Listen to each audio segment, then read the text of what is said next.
Alright, for this video I'd like to go through chopping up a different kind of sample. The last sample we chopped up was very rhythmic in nature. It had very few tonal instruments going on. However, this new sample that we're going to chop up is heavily string driven, and the drums are definitely playing a less important role than they were in the last break. Let's take a listen to that again.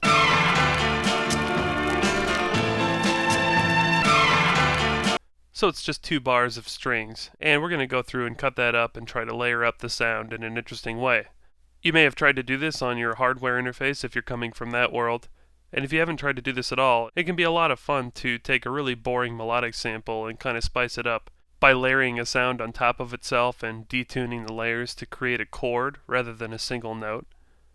And it's also fun to actually take each of those different layers and apply different sound design options to them, so you create more of an evolving and interesting sound than what you started with.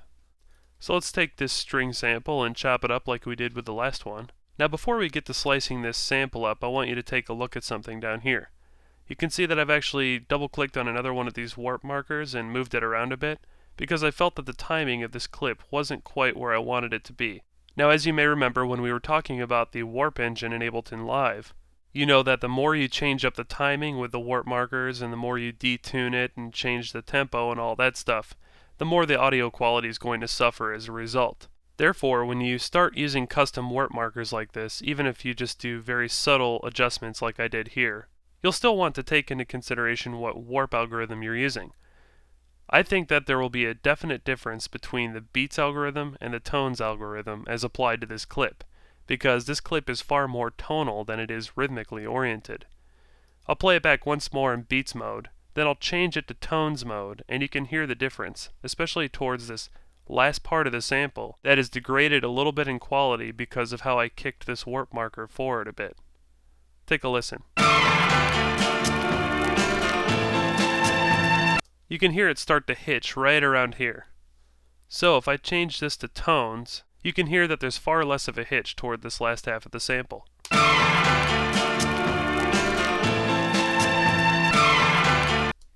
So generally we've ended up with a far more naturalistic sounding sample.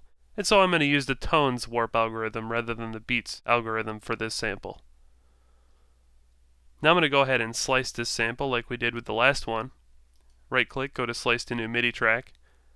Now for this sample I'm going to chop it to quarter notes because a lot of the note change divisions happen along quarter note boundaries in this sample. So I'll cut this to quarter notes, and again I'm going to use this built-in zero velocity preset. I'll hit OK, and there we go. I've got my 4 quarter notes, 2 bars worth of music information here sliced up and ready to go.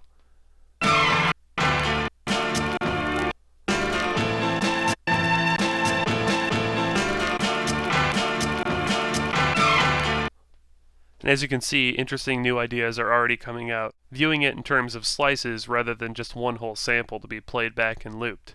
Now when you slice a melodic sample like we've done here, there are many possibilities in terms of stacking the samples with one another and creating new tonal possibilities. For instance, I'm going to go through and preview some of these slices that I've made, and I want to choose one that I think will sound good when it's layered.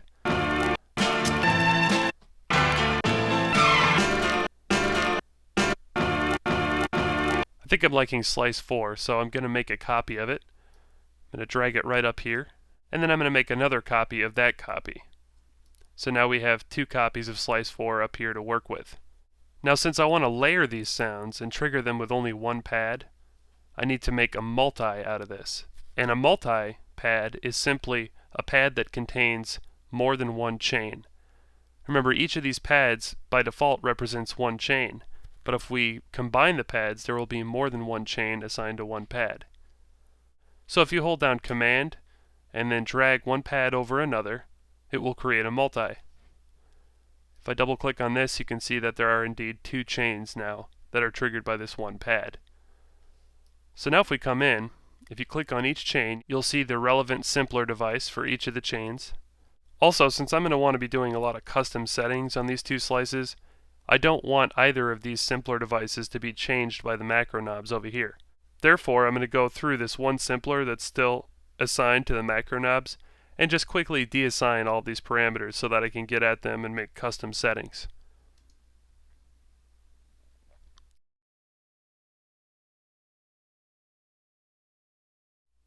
Alright, and there we go, we've unmapped all the parameters. So as it stands, I want to reduce the volume a little bit of both of these slices, because as you can predict, if you're playing two slices at the same time, there will be far more gain than there would be at just triggering one slice. So if you just drop both slices in volume, maybe 8 decibels or so, it really depends on how loud the music was that you sampled in the first place, and then trigger this, you can see that as I trigger a pad, both slices are triggered. So far so good.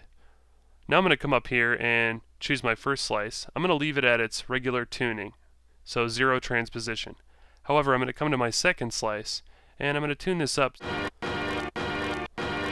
I think I like it up 5 semitones, so that's where I'll leave it for the time being. Now the one thing I do know is that I want both of these sounds looping over and over again and creating kind of a nice glitchy atmosphere. And since I want to use the same looping settings, at least for now, on both of these samplers, I'm going to use the trick that I taught you earlier about copying a value to the sibling. So, if I just set up my looping settings on one of the samplers, first by turning on loop, copy value to siblings, turning down the length setting a little bit on the loop, setting the loop start up a little bit, and setting some crossfade at the loop boundaries, I can go through and just copy these values to the siblings. And there we go. Now when I select this other slice, it has all the same looping settings. So let's see what it sounds like now.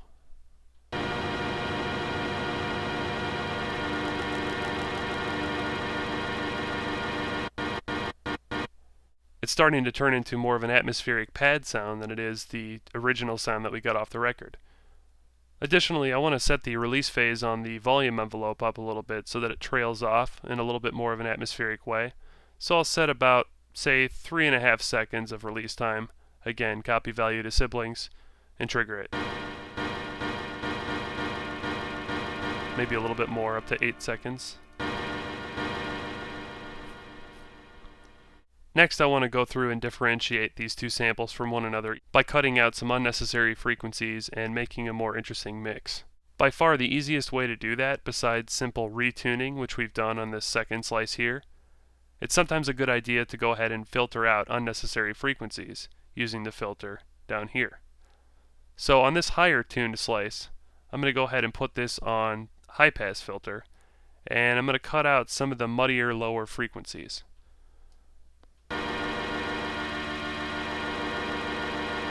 And I'll kick up the resonance a little bit just to accentuate the filter frequency. And then I'll come back down here to our first slice and keep it on low pass filter, kick the resonance up a bit again to accentuate the frequency, and then bring this down so I cut out some of the highs.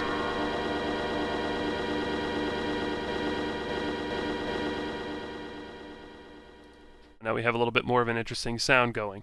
Furthermore, I'd like a little bit of a fade in with the filter frequency on the lower tune slice so that eventually it ends up, as you hold down the key, with a full filter frequency. But it's going to start down here at 471 Hz and then move slowly up. So again, like I showed you before, the way to do that is just to turn on your filter envelope, assign your envelope down here. I'll just set it to full just for simplicity, and then give yourself a little bit of an attack.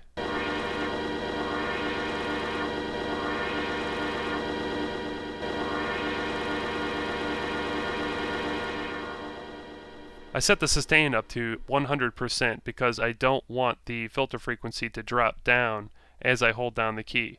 I just want the frequency to go all the way up and stay there as I keep holding down the key. So you don't want any kind of a sustain phase. So I just went ahead and set it to 100%. That way it'll keep the filter frequency at full value after this 1.33 second attack phase. You'll also notice that as soon as I release the pad, it starts to fade out over 3.67 seconds over the release phase here. So let's see what we've done so far. Let's come back over here to our original pad view. We have our new multi up here, and then of course the original sound that we changed and created the multi with was slice 4. So here's slice 4, and then here's the new sound we've created from slice 4.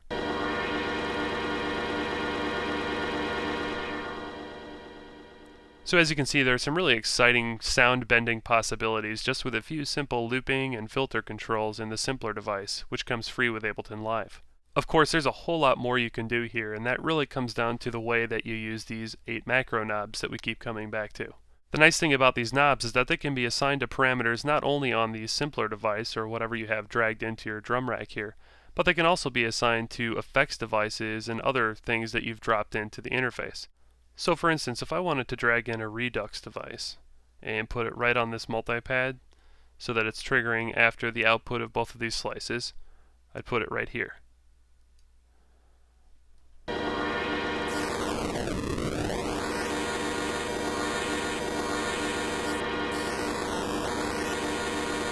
I like the way this sounds at about 8 and below, so that I basically like to be able to fade it in from 1 to 8. Additionally, I don't want any redux effect to be on the sound most of the time. I only want the redux effect to apply when I'm turning up this knob. And that's very easy to do with the macro knobs over here. All you have to do is simply map all your parameters that you want to whatever macro knob that you'd like to map them to.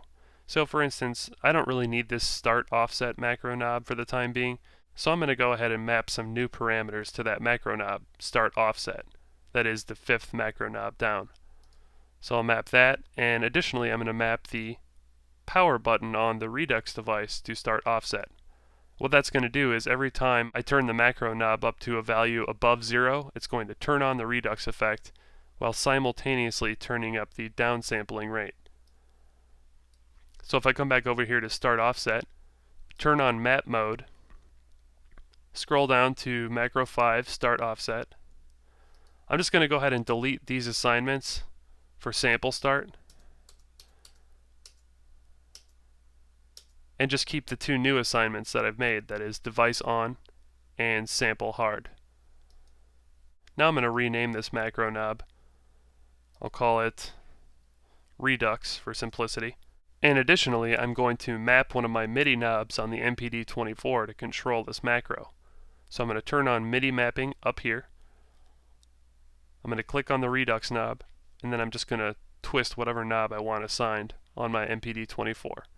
Turn MIDI mapping back off, and voila, now I can control it from my hardware interface. So now I have a pad on my MPD-24 triggering this little multi-sound that we've made, and additionally I have a knob right next to that pad tweaking the Redux device.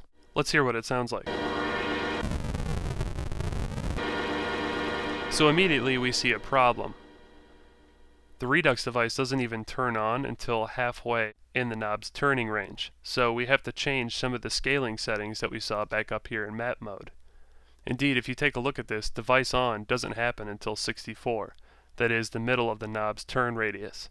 So remember, what I want to happen is that any non-zero value that I have the knob at will turn on the Redux device. So that means device on starts at 1.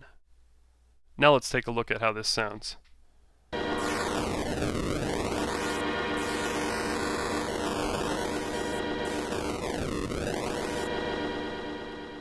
And there we go, it's doing exactly what I wanted it to.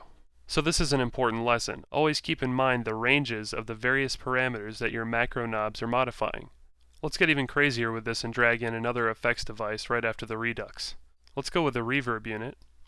Drag it in right after Redux. And I'll keep the dry wet, say around 35%. And then I'll go ahead and map the decay time to that Redux knob.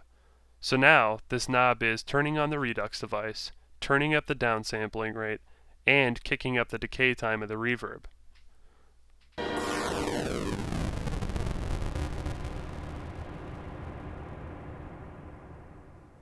I hope you're already starting to see the massive sound design potential that you can unlock using these simple macro knobs. The basic fact that they can be assigned to multiple parameters across drastically varying devices in the drum rack is exactly what gives them this potential.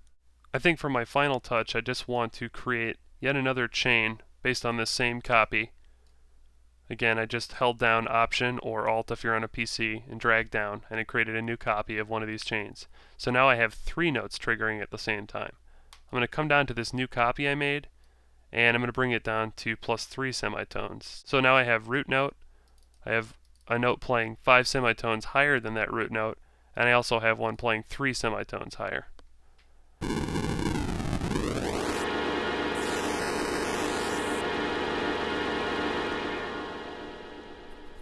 I'd like to further accentuate this note, so I'm going to change some of the loop settings on this last note that I created. I'm going to turn off fade all the way and make it a little clickier and glitchier.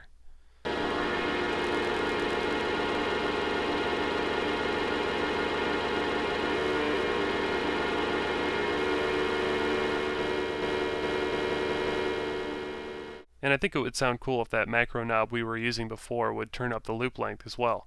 Now here's a new thing to keep in mind. As you can see, since we created this multi-pad, the multi is actually represented by its very own drum rack that's nested inside of the first drum rack that we created. See, if I click on any of these other slices, you just get a simpler device.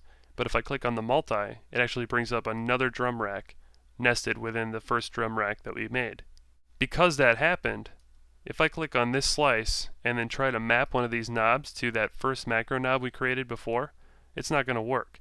You can only map parameters of devices to the drum rack in which they're contained, which is this new one. There's an easy way to get around this though, and that is simply to map the parameter that you want to be modified to any one of your macro knobs in your new drum rack. Come back over here, and then further map that macro knob to be modified to the macro knob that we want, Redux. So again, to recap, the lesson here is that even if you have a bunch of devices nested within multiple drum racks that are all within one another, you can always get back to having the original 8 macro knobs on your main drum rack device, modifying anything within any of the nested devices, no matter how far down they're nested. You just have to keep mapping to macro knob, to macro knob, to macro knob. So now Redux is additionally changing the loop length of the third slice that we created right here. Let's listen to what that sounds like.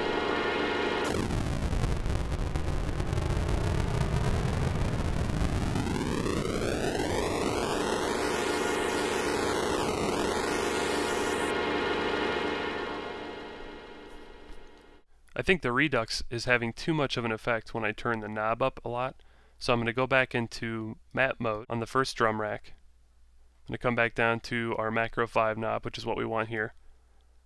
And I'm going to turn down this max setting to about, say, 50. That's a quarter of the value that it's normally at by default. Now let's see what it sounds like.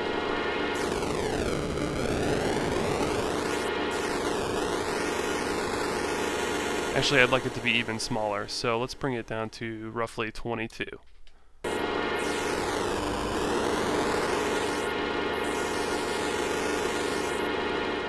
Sounds pretty good.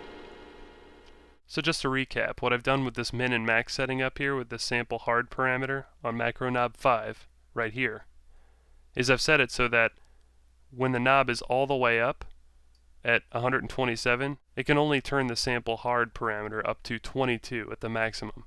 So even though this knob is all the way up, it's only turning this parameter up to 22. If we go over here and take a look just to confirm that, as you can see, it's only up to 22. In this way you can rein in the craziness of your effects and really create some subtle combinations of sound changing parameters. So that's about it for the basics of chopping up melodic sounds and stacking them. I hope you got a little bit of inspiration from the workflow that I've shown you, and I'm confident that with a little bit of practice you can take this workflow and then change it to suit your own personal music writing needs. In the next video I want to show you how to do the same thing that we just did, that is stacking different sounds, except this time it will be in the context of drums. What we're going to try to do is take a drum or a stab that's sounding a little flimsy and then layer it up and change up the envelope settings to make it a lot thicker and a lot more interesting, and therefore it will cut through much better in a mix.